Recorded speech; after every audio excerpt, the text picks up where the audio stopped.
추석 연휴 잘 보내셨습니까?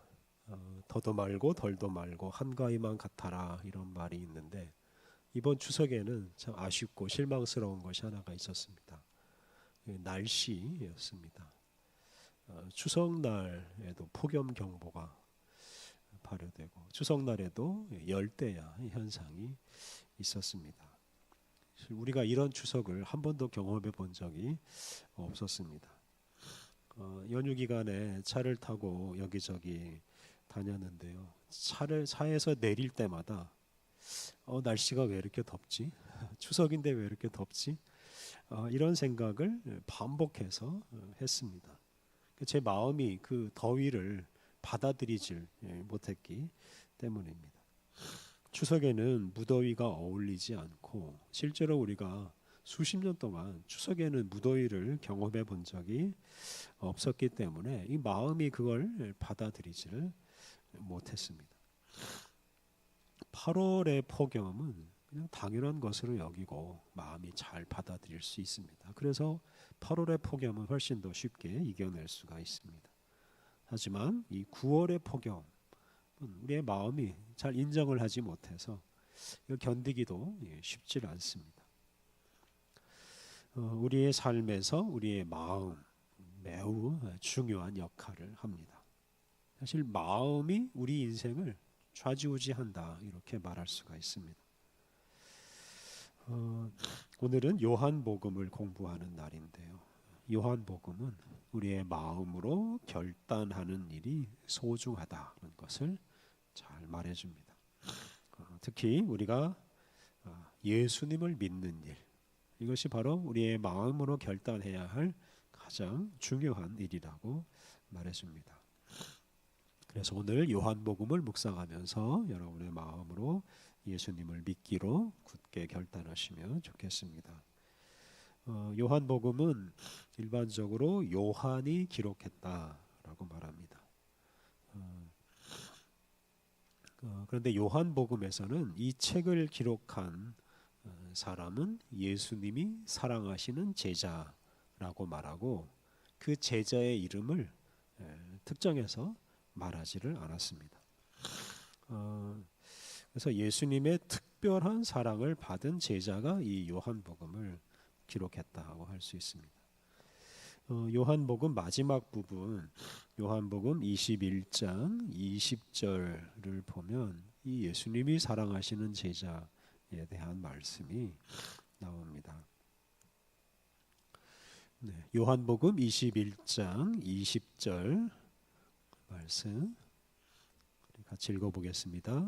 베드로가 돌이켜 예수께서 사랑하시는 그 제자가 따르는 것을 보니 그는 만찬석에서 예수님의 품에 의지하여 주님, 주님을 파는 자가 누구 오니까 묻던 자더라. 예수께서 사랑하시는 제자를 베드로가 보았습니다. 근데 그 제자는 어떤 제자냐?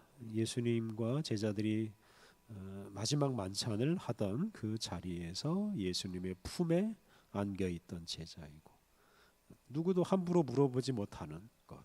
누가 예수님을 배반할 사람인가? 이것도 묻던 사람이었습니다. 그래서 이 예수님이 사랑하시는 제자는 예수님과 가장 친한 제자라고 할 수 있겠습니다. 거기서 밑으로 조금만 더 내려오 보시면 24절 상반절에 이 일들을 증언하고 이 일들을 기록한 제자가 이 사람이라 이렇게 말했습니다. 예수님이 사랑하시는 제자가 바로 이 요한복음을 기록했다 이렇게 말하고 있습니다. 이 요한복음을 전체적으로 보면 예수님이 사랑하시는 이 제자는 베드로보다 더 뛰어난 사람입니다. 제자들이 다 예수님 버리고 도망갈 때 이 제자만은 예수님이 처형된 그 십자가 앞에까지 따라갔고 부활하신 예수님께서 찾아오셨을 때 베드로보다 먼저 그 부활하신 예수님을 알아보았습니다. 이 예수님이 사랑하시는 제자가 누구냐? 초창기에는 뭐 별로 질문도 하지 않다가 이제 뒤늦게 주후 180년경에 이 사람은 세베대의 아들 그리고 예수님의 12제자 중에 하나인 요한, 사도 요한이라고 말하기 시작했습니다. 그래서 오늘 우리가 읽고 있는 이 복음서를 요한복음이라고 부르기 시작했습니다. 우리가 그동안 마태복음, 마가복음, 누가복음 이 세 복음서를 공부했는데요. 이 세 책을 가리켜서 공관복음이라고 부릅니다. 그래서 이 공관복음은 같은 관점에서 기록되었다라는 뜻입니다. 그래서 이 세 복음서가 비슷한 데가 참 많습니다. 그런데 이 요한복음은 이 공관복음하고는 내용이 크게 다릅니다. 그래서 요한복음에는 공관복음에 나오지 않는 내용들이 참 많이 나오고 공관복음이 말하는 예수님과는 차원이 다른 예수님에 대해서 많이 말합니다. 예를 들어 요한복음에는 예수님께서 탄생하시는 이야기가 나오질 않습니다. 요한복음 1장을 보면 예수님은 하나님이시고 만물의 창조주이시다 라고 말합니다. 그리고 예수님의 탄생은 하나님이 사람이 되어 오신 사건이라고 하였습니다. 그래서 이 공관복음은 예수님이 사람의 아들, 다윗의 자손, 아브라함의 자손이라고 말하지만 요한복음은 예수님은 본래 하나님이시다라고 말합니다.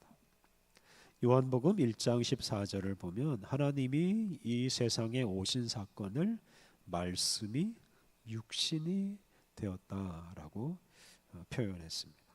그래서 말씀이 육신이 되었다. 그래서 말씀, 이것은 헬라어로 로고스인데요. 이 로고스는 하나님의 이성, 하나님의 법 또는 하나님의 지혜라고 말할 수 있는데 이걸 다 요약하면 이 세상을 구원하시려는 하나님의 구원 계획 또는 하나님의 뜻이라고 할 수 있습니다. 그래서 이 세상을 구원하시는 그 하나님의 지혜와 계획, 그것이 말씀인데 그 모든 것을 품고 있는 분이 바로 예수님이십니다.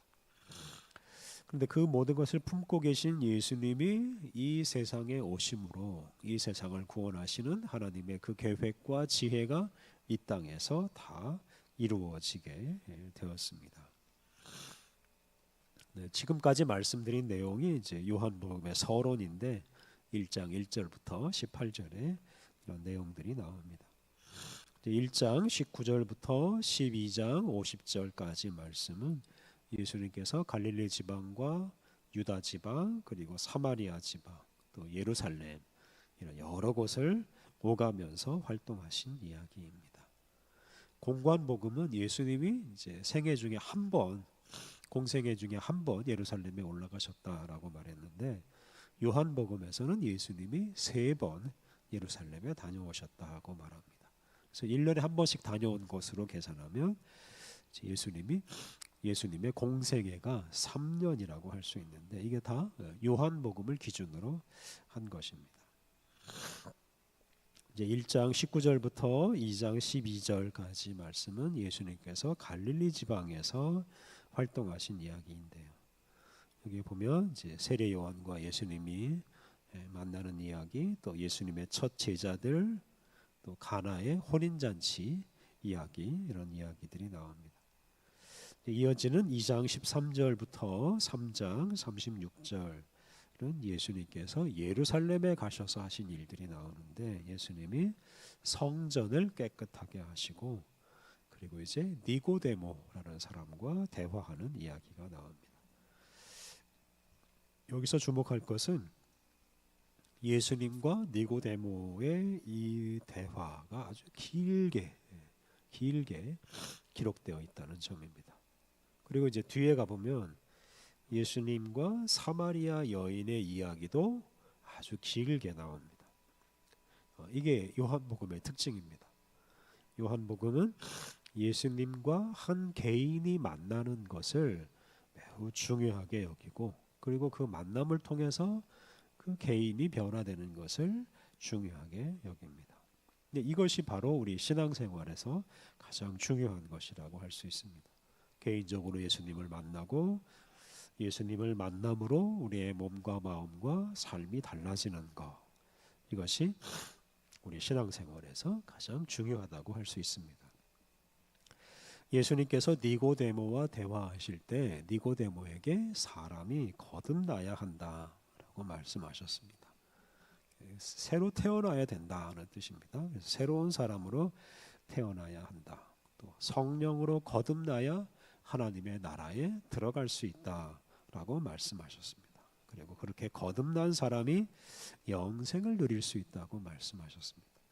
특히 예수님은 당신이 그렇게 사람을 거듭나게 하는 존재, 영생을 주는 존재라고 말씀하시고 당신을 믿으라고 하셨습니다. 오늘 봉독한 요한복음 3장 16절 말씀을 우리 다시 한번 읽어보겠습니다. 요한복음 3장 16절 말씀 같이 읽겠습니다. 하나님이 세상을 이처럼 사랑하사 독생자를 주셨으니 이는 그를 믿는 자마다 멸망하지 않고 영생을 얻게 하려 하심이라. 예수님을 믿는 사람이 멸망치 않고 영생을 얻을 수 있습니다. 예수님을 믿는 사람은 거듭난 사람, 새로운 사람이 되어서 영원한 생명을 누릴 것입니다. 오늘 읽은 본문 중에 또 18절에 주목할 말씀이 있습니다. 우리 18절 말씀을 같이 읽어보겠습니다. 18절 시작. 그를 믿는 자는 심판을 받지 아니하는 것이요 믿지 아니하는 자는 하나님의 독생자의 이름을 믿지 아니하므로 벌써 심판을 받은 것이니라. 일반적으로 심판은 세상 마지막 날, 먼 미래에 일어날 일입니다. 그런데 요한복음에서는 그 심판이 먼 미래에 일어나는 게 아니고 지금 여기에서 일어난다라고 말합니다.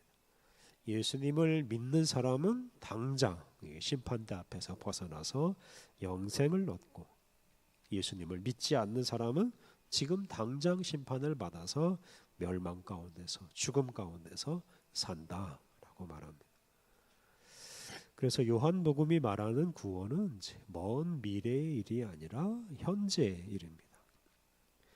한 사람이 예수님을 주님으로 받아들이고 믿는 순간에 그 사람은 당장 사망에서 생명으로, 어둠에서 빛으로, 심판에서 영생으로 옮기고 예수님의 부활과 재림을 경험하게 됩니다. 그래서 예수님을 믿는 순간에 모든 것이 다 달라집니다. 반면에 예수님을 믿지 않는 사람은 흑암과 죽음 속에 머물러서 살아가야 합니다. 여기서 우리가 주의할 것이 있는데 그것은 이제 믿음입니다. 믿음이 뭐냐라는 건데요. 믿음은 어떤 사실을 믿는 게 아니라 예수님을 믿는 것이 바로 진정한 믿음입니다. 그래서 예수님을 믿는 사람은 자신의 모든 것을 다 예수님께 맡기는 사람이고 전적으로 예수님의 말씀을 따라서 살아가는 사람입니다. 이렇게 예수님을 믿는 사람은 새로운 눈으로 세상을 바라보고 또 새로운 방식으로 세상을 살아갑니다.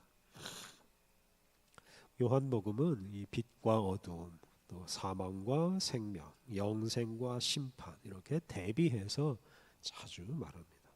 근데 우리는 예수님을 믿음으로 이런 빛과 생명과 영생을 선택하고 얻을 수가 있고 그것을 누리면서 살아갈 수가 있습니다. 공관복음은 온 세계에 실현되는 하나님의 나라, 온 세상에 걸쳐서 이루어지는 하나님의 나라를 말하는데, 요한복음은 한 개인, 한 사람에게 이루어지는 하나님의 나라에 대해서 말합니다. 그래서 요한복음에서는 하나님의 나라를 영생이라고 자주 표현합니다. 그래서 요한복음은 영생을 말할 때 이것은 새로운 차원의 인생이라고 말합니다. 요한복음 17장 3절을 보면 영생은 하나님을 아는 것, 예수님을 아는 것이라고 말합니다. 예수님을 알고 하나님을 알면 이 새로운 인생을 살아가기 때문에 그렇게 말하는 것입니다. 예수님을 알고 하나님을 알므로써 현재 이 세상의 삶, 이것을 뛰어넘어서 저 하늘로부터 오는 새로운 생명을 받아 누리는 것, 이것이 바로 영생입니다. 예수님을 믿을 때 우리가 그런 차원 높은 영생의 삶을 살아갈 수가 있습니다. 4장 1절부터 42절 말씀은 예수님께서 사마리아 지방을 방문해서 그 지방의 한 여인과 대화하는 이야기가 나옵니다. 그 대화를 통해 그 사마리아 여인이 변화되고 사마리아 지방에 예수님을 전함으로 사마리아 전 지역이 변화되었습니다. 이어지는 4장 33절부터 54절은 갈릴리 지방에서 왕의 신하의 아들을 치료하신 이야기이고, 5장을 보면 예수님이 또 예루살렘으로 가셔서 병든 사람을 고치고 자신의 권위에 대해서 말씀하시고 자기가 누구다라는 것을 증언하십니다. 이어지는 6장부터 7장에서는 이제 다시 갈릴리로 오셔서 5천 명을 먹이시는 이야기가 나오고, 그 이야기에서 이제 당신을 생명의 떡이다라고 말씀하십니다. 그래서 예수님은 사람을 살리고 영생에 이르게 하는 생명의 양식이라는 점을 강조합니다. 이 요한복음에서 예수님은 나는 무엇이다 라는 이런 문장을 자주 사용하십니다. 이것을 헬라어로는 에고 에이미라고 하는데요. 예수님은 나는 누구다, 나는 무엇이다, 이런 말을 자주 하셨습니다. 예를 들어 6장 35절에서 나는 생명의 떡이다. 또 8장 12절에서는 나는 세상의 빛이다. 나는 양의 문이다. 나는 선한 목자다. 나는 부활이요 생명이다. 나는 길이요 진리요 생명이다. 나는 참 포도나무다. 이렇게 말씀하십니다. 이렇게 예수님께서 나는 누구다라고 이렇게 말씀하실 때 우리가 그 예수님을 믿음으로 영접하면 그 예수님께서 말씀하신 나는 생명의 떡이다라고 말씀하신 그 생명의 떡을 우리가 받아 먹을 수가 있습니다. 그러니까 우리가 믿음으로 예수님을 우리 안에 모실 때 그 예수님 안에 있는 생명의 떡, 세상의 빛, 양의 문, 부활과 생명, 이 모든 걸 다 우리의 것으로 삼을 수가 있다 하는 말입니다.